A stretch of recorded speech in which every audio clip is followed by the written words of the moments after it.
Hi, this is Ralph Zuranski. I'm on the phone with Vicky Heron, who is the owner of Success Strategies Unlimited, a master copywriter, freelance writer, professional success coach, public speaker, and author. She co-created the dynamic 3-CD audio set, The Copywriter Publisher, Beth Erickson, detailing how to jumpstart your copywriting career. How are you doing today? I'm doing fine. How are you, Ralph? I'm doing good. I'm very thankful that you volunteered to be one of the heroes for the In Search of Heroes program and to answer some of the heroes' questions. So I wanted to start off with the first one. What is your definition of heroism, Vicky? Heroism to me is having the courage to change your life, your circumstances, and your destiny. It's having the courage to chart your own course and see it through. When I decided to be a copywriter, I didn't even know what it was for sure, but I knew I wanted to write and make good money doing it. So when I found out about copywriting, I dove in head first, and I spent a lot of money, made my share of mistakes, but I never gave up. And to me, a hero is a person who never gives up, no matter what. Heroes have perseverance and guts. They have compassion, and they also help others out along the way. So you feel it's important to help people that need help? Absolutely. That's what we're all here for. You know, there's always a good question about the difference between the people that actually are being paid to save people's lives or give their lives on the battlefield. How do you see the difference between those people that are paid to be heroes and those that just help out in many different ways? Well, in my opinion, I think helping is helping. I mean, people have to make a living. Yeah. So it doesn't diminish the fact that they are helping people. A nurse is a big helper of people, and so is a doctor, and they get paid. Yeah. I don't think it's any less important than the person who volunteers. It's just a different form. So you think those people are real heroes also? Yes, I do. I think that the nurses and the doctors are unsung heroes also. They don't get the credit that they deserve for helping so many people in such a vital way. Well, it's like firefighters, too. Yeah, paid. And the military, too. And the military, exactly. Because they don't have to lay down their lives for their people that they're actually saving. I mean, they make a choice at that point in time. Right. I don't think money really enters into that factor. Right, I agree. What is your perspective on goodness, ethics, and moral behavior? I believe in the universal law of what goes around comes around. So I always try to treat people like I want them to treat me. Not perfect by any means, but I strive to be fair and competitive and charge fair prices in the things that I do to my customers for my services and products, and to deliver useful information, helping others to grow in their careers and their lives. And I really do feel that truth and honesty will always win in the long run. And I acknowledge this is not always an easy way to live your life, but it is the best way, and I really like to sleep at night. So you really feel that honesty and integrity is important? Absolutely. Yes, I do. Yes, I do. You know, everybody has ups and downs in their lives. What was the lowest point in your life, and how did you change your life path to win a victory over those obstacles? Well, the lowest part in my life, you got to realize I grew up on a farm in central Illinois, and it was a town of 1,200 people. So wow. We were raised to go to high school, get married, and have kids. Uh-huh. Basically, that's what the women did.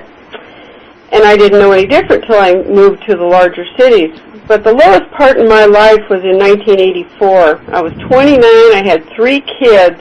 I was on my second marriage, and I lived over 1,000 miles away from any family. Wow, that had to be hard. It was extremely hard, but I liked it down here in Texas, so I wanted to stay, and the jobs were better down here, even though I didn't have many skills. You see, I had been married to this man for 9 years, and I knew for the last 5 that he was having affairs. But being a stay-at-home mom with very few job skills, and being so far from home, I decided to look the other way until 1984 when he decided to leave for a punk rocker girlfriend. Wow. That had to be devastating. I don't think I've ever been more devastated. And as I look back now, I realize it was more devastating than I even knew at the time, because I had to go to work. My youngest was still at home, and I was working barely more than minimum wage as a bank teller. Mm-hmm. So I was very depressed. I wish I was a better parent in those days. I had some real struggles with that because I had my own problems I was dealing with. Yeah. So I bought self-help books, and that's when I really got into the universe and the good that flows around and all the things you can do. Mm-hmm. So it took years, but that was the beginning of the best part of my life. And in 1997, I met my soulmate on the Internet who also shares that universal philosophy. Wow, that's amazing. Wow, in 1997, not many were doing that yet. Yeah, well, you're way ahead of the curve on that one. Well, how important was it to have a dream or a vision that set the course of your life? I know back then it was pretty hard. Yeah, it took me years to really develop one, but then as life started getting better and I started getting more on solid ground, I started having some visions and dreams of what I wanted, and one was meeting and marrying my soulmate, because I have parents that have been married 54 years now. Wow, that's great. So that was my example in life, and I wanted that. Sure, I think everybody does. Oh, yeah. I think we're basically meant to have a pair. Yeah, I believe that's true. So I've dreamed of doing something special with my daughter, and now I've put that out there, and it's manifesting. She's going to be moving to my city with her daughter and her husband, and she's going to join me in the copywriting business. Yeah, that's incredible. I'm really excited about that. What are some of your other dreams? To have at least a 38 to 40-foot catamaran and work on it. Uh-huh. Wow. And just to be able to do some traveling and get a bigger house. Yeah. Well, everybody goes through setbacks and misfortunes and makes mistakes. How important is it to take a positive view of those setbacks, misfortunes, and mistakes that you experienced? Oh, I think it's very important. I try now to turn every negative into a positive. Mm-hmm. And I feel like when you can do that, your glass is always going to be half full. Yeah, so you think that it's important to be an optimist? Yes, definitely. Because if you're not, what you think, you will become. Mm-hmm. And if you have a lot of negative thoughts, I know a person who always thinks in lack, and she never has anything. Mm-hmm. She can't understand why she doesn't have anything. Yeah. Well, you are what you think about. So you think it's the mental process that helps you create the dreams that you want. If you think negative, you get negative. If you think positive, you get positive. That's right. How important is it beyond thinking to actually applying action? Having courage. So you think it's courage to pursue your new ideas? Yeah, one of the things I've always been known as is being a Leo. Uh-huh. Is being a risk taker, and I don't mean being a daredevil or anything, but it just sometimes never occurs to me that maybe I can't do something that I want to do. Uh-huh. So I just dive in and do it. And it sometimes takes a lot of work, and it takes a lot of time, but when I turn it over to the universe, and I tell them what I want, and if it's right, I get it. If it's not, I sit back and I figure out what I need to do differently, because obviously that wasn't meant for me. Mm-hmm. So you believe that life is sort of trial and error. The more things you try, the more ways you realize that it doesn't work until you actually find a way that it does work. Exactly, yes. Many people were willing to experience discomfort in the pursuit of their dreams. What type of discomfort that you experienced? I know it must have been hard to shift from just being a bank teller to try to be an entrepreneur. Oh, well, yeah, I've worked in corporate America for 6.5 years, and I found out then I never wanted to make that a lifelong ambition. Mm-hmm. I just don't like the games you have to play. So I've just worked many long hours, still working them right now, reading and writing, doing research, working through a lot of weekends, but now things are really starting to come together. It's interesting because a lot of people think, they're going to start off and they're going to be instantly successful in business. Oh, don't you love the commercials? Be a robot. Well, you go out to the internet seminars and you hear everybody say, oh, yeah, you can be instantly successful and drink pina coladas on the beach in Mazatlan while money is just pouring into your bank account. What do you think about that?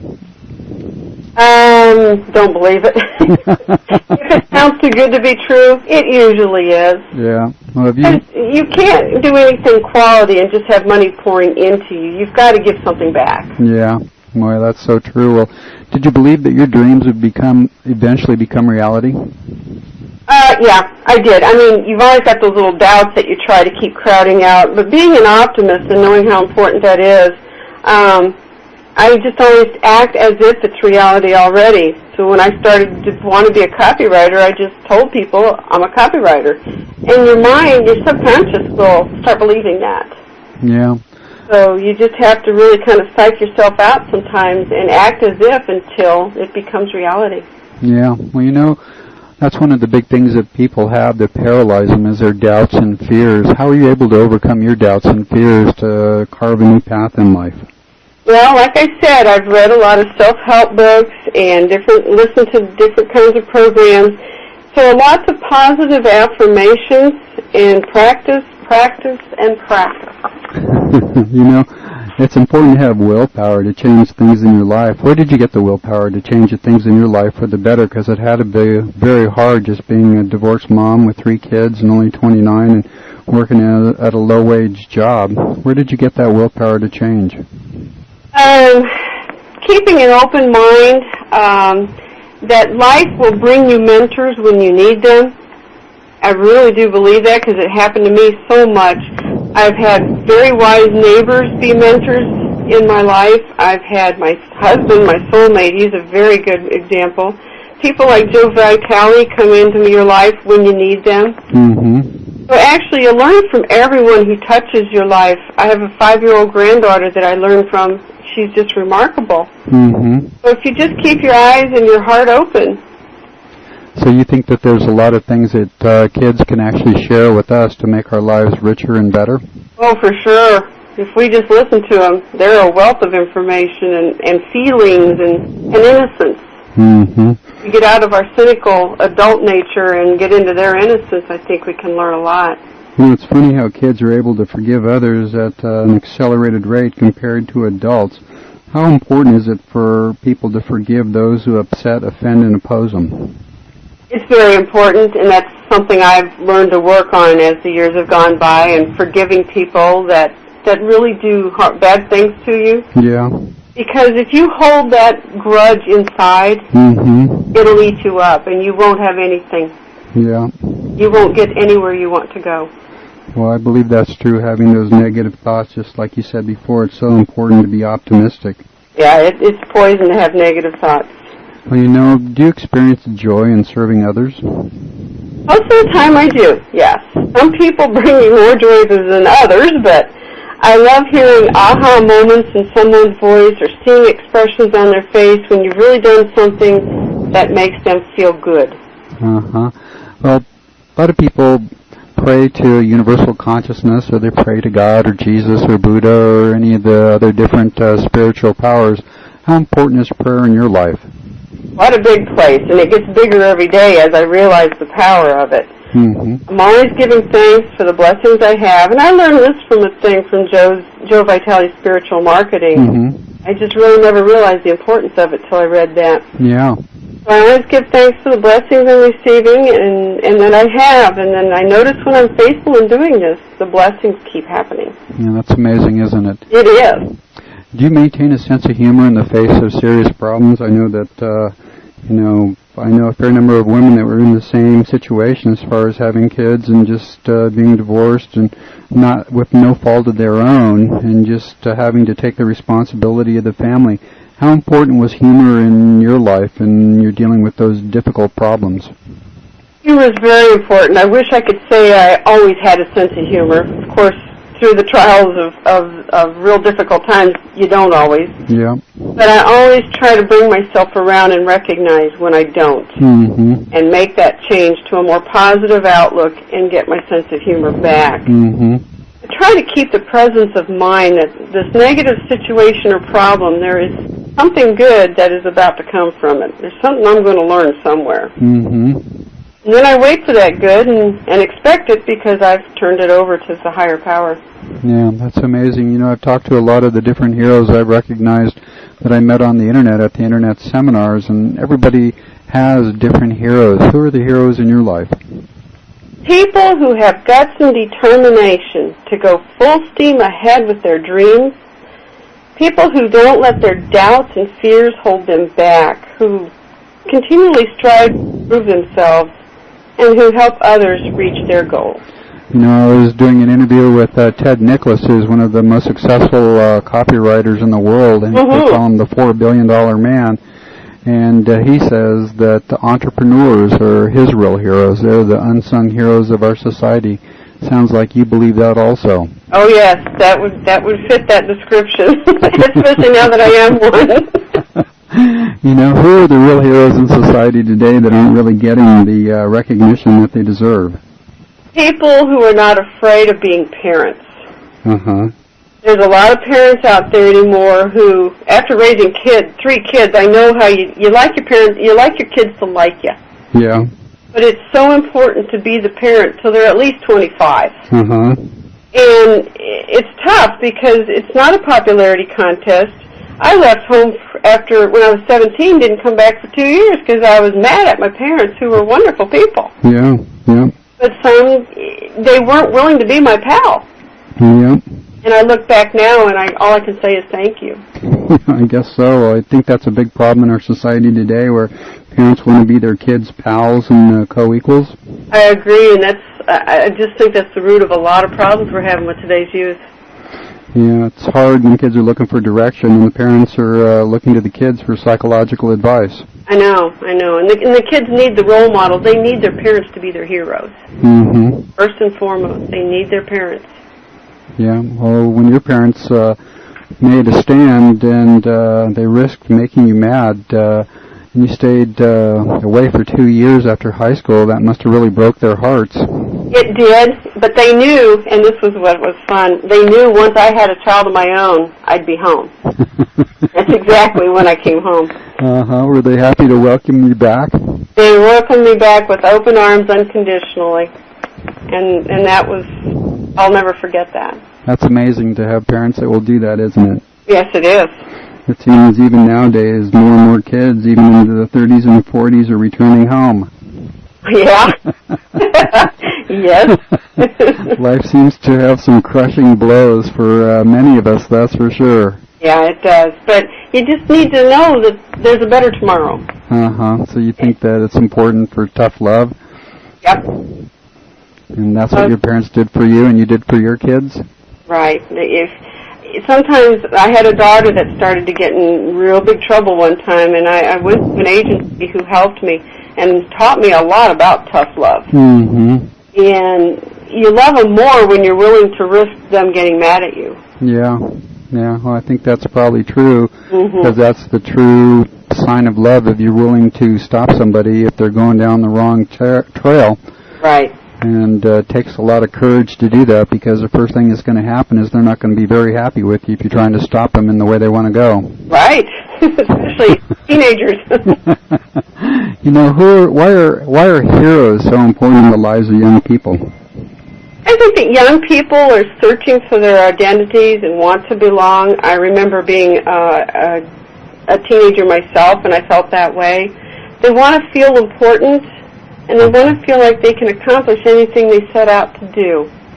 So you think when they have contact with heroes or people that they admire, that they feel that those individuals can act as mentors to help them accomplish good things? Yes, I think that's the important part of heroes, is just being mentors, being there, listening, not so much giving advice all the time, just listening and understanding. Mm-hmm. How important do you think it is to have people's words and actions match as far as what people say they actually do? Do you think that's important? Do you think the kids are looking at people's actions and listening to their words and seeing if there is a match? Oh yeah, they're seeing if it's real, if the people are just giving them a bill of goods. I think that they need to know they can trust people. Yeah, I agree. Level. Yeah. How are you making the world a better place? Well, I'm really constantly coaching people anymore to achieve their personal best. I've found that I love coaching people. Mm-hmm. I didn't realize I've been doing it all my life. Uh-huh. And I love to see people's self-esteem rise. Mm-hmm. I like to see them feel good about themselves, and I like to see them accomplish their goals. That's a good feeling, isn't it? It is a good feeling, so that's how I'm helping. Well, that's great. And if you had 3 wishes for your life in the world that would instantly come true, what would they be? I think I would wish that everybody on this planet could accept their fellow human beings unconditionally. No one is perfect, and we all have something worthy to contribute. I wish everybody could go to bed with a full belly. Mm-hmm. And I wish everybody could find their soulmate. Boy, that would make the world a wonderful place, wouldn't it? Can you imagine the happiness? It would be incredible, wouldn't it? Yeah, it would. You know, what are the things that parents can do that will help their children realize that they too can be heroes and make a positive impact on the lives of others? They can treat their kids like people, not possessions. Mm-hmm. Really listen to them. They've got a lot of good things to say, but a lot of times parents get wrapped up in being the boss. Yeah. And don't listen. Mm-hmm. That's one thing. Show them you love them, you're proud of them every chance you get. Mm-hmm. Always know where they are. Care enough to keep tabs on them. Yeah. And teach them to love their fellow human beings and to help them. And then the last thing is probably teach them that when they help others, it will come back to them 100-fold. It's that powerful. So you believe that doing unto others as you'd have them do unto you is an important aspect of life? Yes, and I grew up with that. And unfortunately, kids today don't even know that concept anymore. Yeah, well, you know, it's funny. Do you think that kids, a lot of them, have not realized just how good they have it, that they're not grateful for what they have? I think so, because things are so easy today. As far as everything's instant, they never have to have a boring moment. They don't even have to read books. They plug into all kinds of gadgets, and they aren't learning to use their minds. Mm-hmm. Well, that's one of the goals of the In Search of Heroes program, is to help them find the hero within their own mind and to go out in the community and find mentors that can help them be the best that they can be. So I really appreciate you just sharing your wisdom with us today. Vicky, I enjoyed it. Thank you, Ralph. And do you have any parting wisdom you can share with us? My motto, I tell everyone, is just whatever it is, don't give up. Yeah, boy, that's so true, isn't it? It's simple, but it's not. Yeah, well, it's a profound thing. Just never give up, because that's the only time you ever become a failure, is if you never learn from what you did and don't try it again. If you give up, you're going to fail for sure. Yeah, boy, isn't that the truth. Well, again, Vicky, thank you so much for your time. I really appreciate it. Thank you, Ralph. You have a good day. You too.